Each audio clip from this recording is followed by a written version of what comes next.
Hi, అందరూ వింటున్నారా?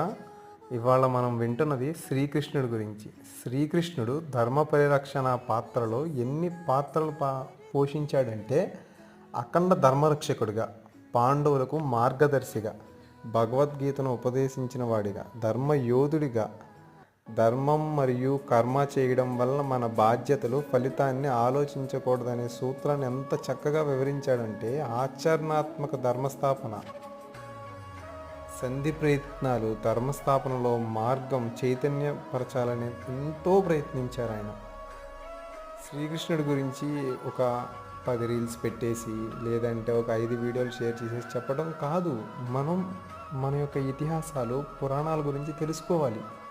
అలా తెలుసుకుంటేనే కదా మనం కూడా ఎవరితో ఏదన్నా మాట్లాడే సమయంలో మనం మాట్లాడగలం. నిజానికి నిజం చెప్పాలంటే, శ్రీకృష్ణుడు ఇచ్చిన ఒక్క శ్లోకం ఒక్కటి సరిగ్గా వినరా? ఇది ఖచ్చితంగా వినుంటారు, ఒకసారి వినండి. ధర్మ సంస్థాపనార్థాయ సంభవామి యుగే యుగే అంటే ఏంటో తెలుసా? అట్లీస్ట్ మనకి తెలియదు. ధర్మం క్షీణించినప్పుడు దాన్ని స్థాపించేందుకు తను జన్మిస్తానని భగవద్గీతలో చాలా స్పష్టంగా చెప్పారు ఆయన.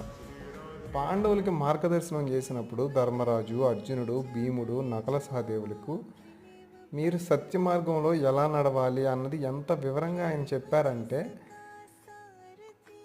అసలు మనం భగవద్గీత చదువుతున్నప్పుడే మనకు అర్థమవుద్ది. ఇంత ఎక్స్ప్లెనేషన్ అసలు ఎవరికి ఇవ్వలేరు.